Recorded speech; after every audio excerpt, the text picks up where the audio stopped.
In today's video, we are going to cover an aspect of the collision of the USS Fitzgerald and the cargo ship ACX Crystal that we haven't covered before, and it's based on a new piece of information. The piece of information came out 2 months ago, and because I've been looking so much into either Antarctica or the issue in Venezuela, I completely missed it. Now, a couple years ago, for those of you who aren't aware, there was a collision with a Navy destroyer and a cargo vessel, very, very suspicious, off the coast of Japan. And just going to zoom out here real quick, just to give everybody a reference. Here's Japan.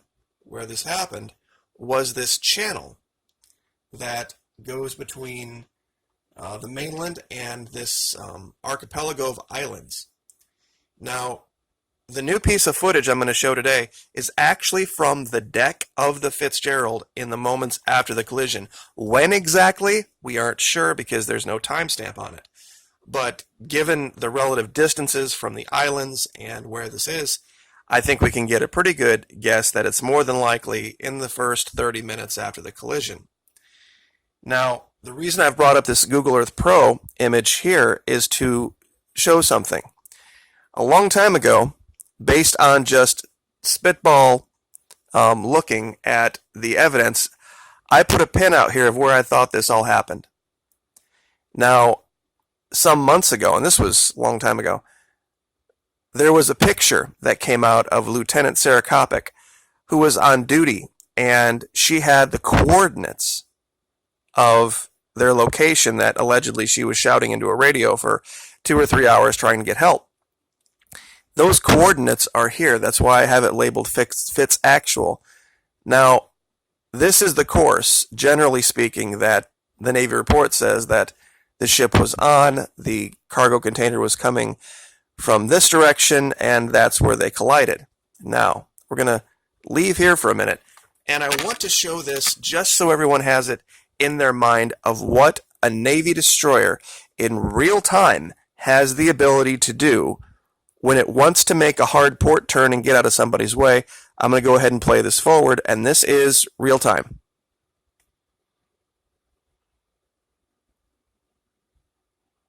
Now, the camera guy that's doing this, poor time to move the camera. As you can see, look at the hard starboard list when they're in a port turn. See how the ship has got this incredible angle to it. But that's roughly right around a minute or less that an Arleigh Burke class destroyer can make a port turn and come completely about.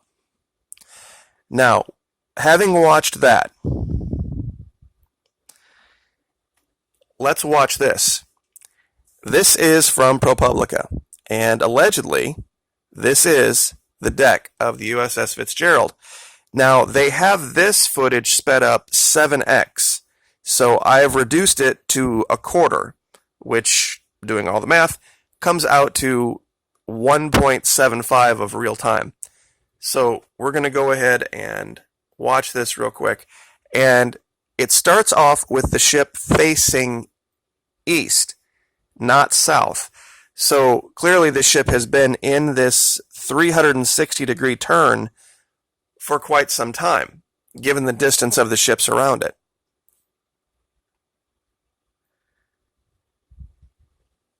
This is going to take a minute to get going, but it's going to show these two islands of that island chain that was off to the right of the locations. Now, the strange thing about this is that Lieutenant Irian Woodley said that he was using the gun camera and had it pointed directly at the starboard side of the vessel. Now, I don't know if this is that camera, or if the camera has reset, or what this is, but as you can see, even at 1.75, this ship was in a hard port turn. and stayed in a hard port turn for quite some time. What makes this almost impossible to believe, either the report is lying or this isn't from the Fitzgerald, is that the ship, as a result of the collision, lost its starboard propeller. It was seized. And for those of you who have been aboard a ship, you'll know exactly what that means. To make a port turn like this, to turn to the left, you would increase the speed to the starboard propeller and decrease the speed to the port one, and that would cause the port turn. Now, based on everything that I'm seeing right there, you see that ship that's going by the gun right here? This is the ACX crystal. This has to be the ACX crystal. And given the location of this has to be only a matter of moments after the collision, because both of these vessels were moving at roughly 20 knots, which is about roughly 20 miles an hour over ground. So if you were to be heading toward an intersection and another car was heading for that same intersection at 20 miles an hour, that's roughly a mile every 3 minutes. 60 miles an hour, of course, being a mile a minute. So when you look at the report and you see everything that was going on 6 and 8 and 10 and 12 minutes prior, these two ships were miles and miles and miles away from the point of collision and very much aware of each other. So that's more than likely the crystal, which blows out of the water their statement that they didn't know who they hit, what they hit, and why they had to go downrange half an hour and then come back, especially with all of the other ships that we saw that no one was there rendering aid for almost an hour. I don't buy. Now, this is the supplemental report. This report came out in between the time of the Fitzgerald incident and the McCain incident. The McCain incident hadn't happened yet. This report is everything that happened after 0130 hours. The official Navy report is everything that happened before. So between the two, we have an accounting of basically 2 days. It says 0143, all power forward is lost. At 0140, they lost their gyro. 135, commanding officer reported trapped in his stateroom. So it's a pretty amazing thing to me that they had. This report is completely out of order, and I'll zoom in a little bit. Maybe you can see this better. They threw this together totally haphazard. It labels 0200. Fitz makes initial report of collision at sea to CDS-15 via personal cell phone at approximately 0220 hours. By who, we don't know.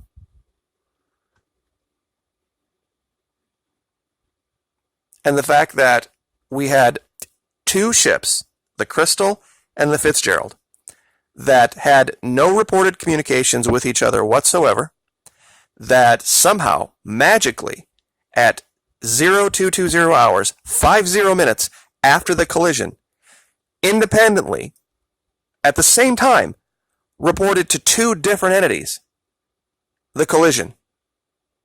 The Crystal to the Japanese Coast Guard and the Fitzgerald to CDS-15. Now, this is what I alleged a long time ago. I'm sure those of you who have been with us since then know what this is.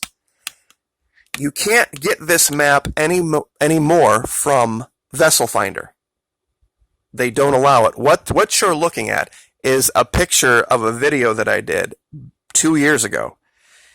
This location where this happened is right at a bend in what they call a submarine cable or a submerged ocean telecommunications cable. The cable itself runs 190, and then it's strangely enough at where this collision occurred. This is no joke. Where this collision occurred, the cable turns to a direction of 240. These are the exact same routes reported by the Navy that the Fitzgerald not only took, but was considering taking prior to the collision. And that's in the report. Let me see if I can find it here real quick.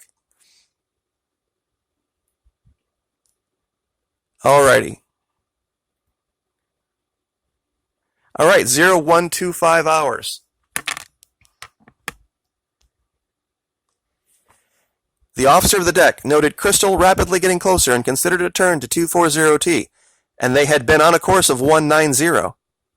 That is exactly the layout of this submarine cable.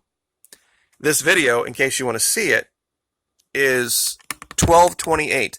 It's labeled 1228, Proof the Navy Knew, USS Fitzgerald Cable Mission Revealed. That area that it was circling that you saw there is right here. This is related somehow to those communications cables. It's my allegation that I do believe the Fitzgerald was following that cable for a reason, and the Chinese knew it, and since the Chinese were the ones that were in control of that vessel, they sent a vessel out there to intercept it. Now, why do I say that? Well, let's watch this again now. This is the actions of the ACX Crystal. This is what the Navy didn't want coming out in a court-martial. Now, let me set this up. This is 1:16 in the morning. Okay? And we know that, and I'll give you the link to this by looking up here in the corner. 1 second. It says 16:16. That is GMT. That's 1:16 local time. All right. Now, we're going to jive this with the report.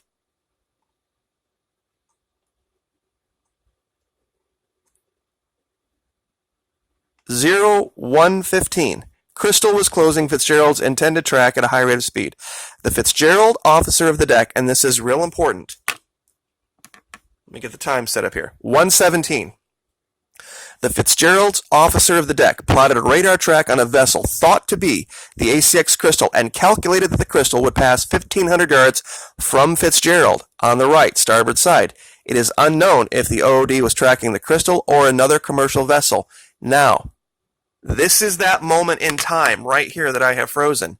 Watch what happens when that officer of the deck, this is the Crystal, this isn't the Fitzgerald. Fitzgerald is up here somewhere, up in the upper right. When we play this forward, watch this. The Crystal changes course radically toward the track of the Fitzgerald. Now, they made the allegation that that course change was to just maintain their track in this channel between the mainland and the islands. Now, this is the point of the collision. That video that you saw was more than likely showing the ACX Crystal off here. Now, as we move forward in this, and we're going to go way forward to where it's all ready to come back, remember that turn, this first turn that changed it from 90 degrees to 70 degrees? They said it was so that they could maintain their track between the islands and the mainland. But watch what happens to the ACX Crystal after this. It doesn't continue through the channel. The ACX Crystal somehow reverses at this location, and instead of continuing its intended course, it races away and heads out to the other side of the island chain.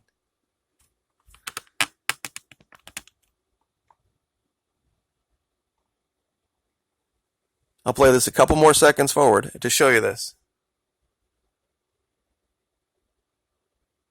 See, it never had to make that turn, this left-hand turn right here, it never had to make that turn to go where it was going. This turn was specifically designed back here, this one, to intercept the Fitzgerald. Because that junior officer of the deck, that, or JOOD, whoever that was, that plotted that radar track, was right had this vessel maintained its course. And the distances here are just mind-boggling. They are miles and miles and miles away from each other, given the speeds of these vessels. There's no way, unless one of these vessels at least is trying to hit the other one, that this happens. No chance, given we know the agility of the destroyer, and we know that now the ACX Crystal as well was using a Class B transponder and then switched to a Class A transponder, trying to not report its location accurately, and we've covered that in other videos.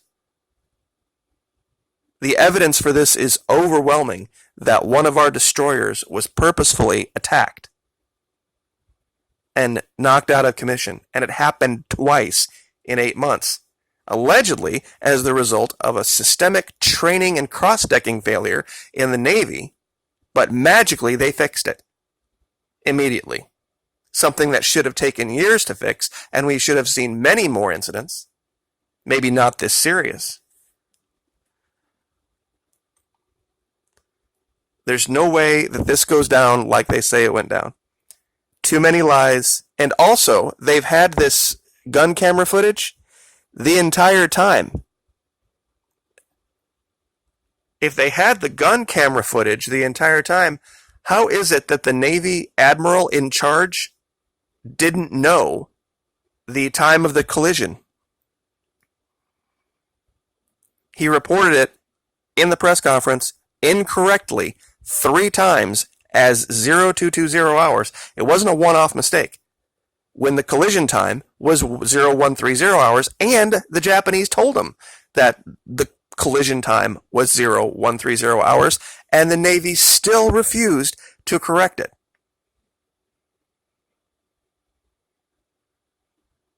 It's absolutely insane that nobody else is looking into this.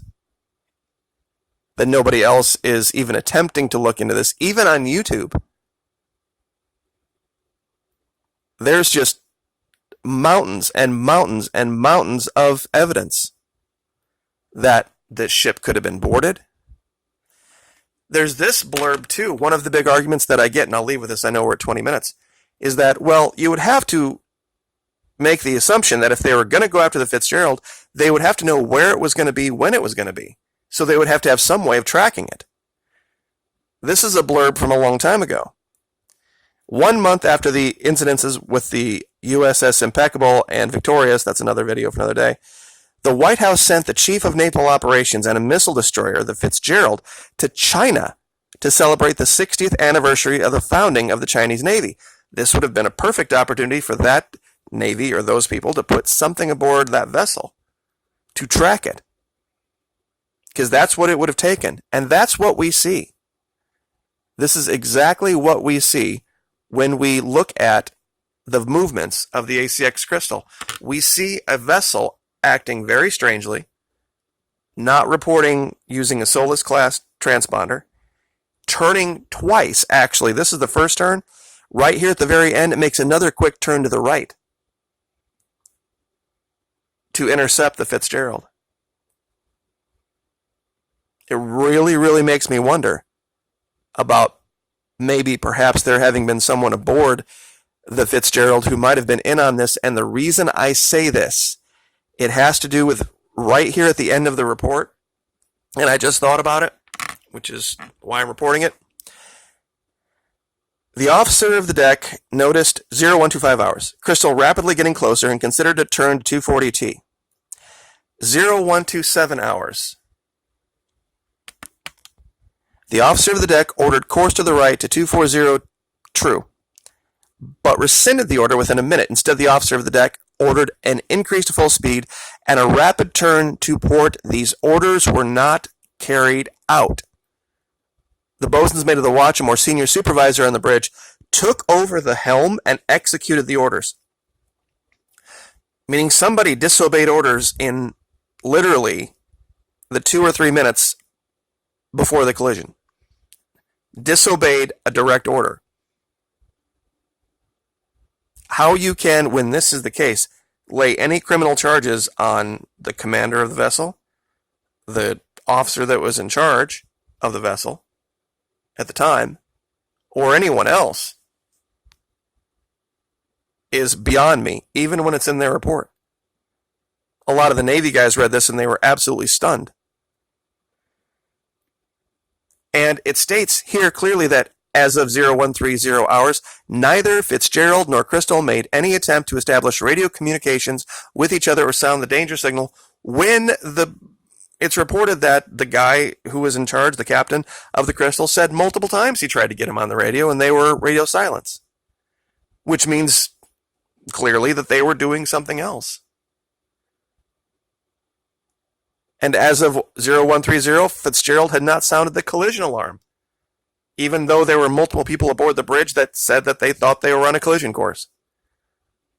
So, yeah, I'm not buying it.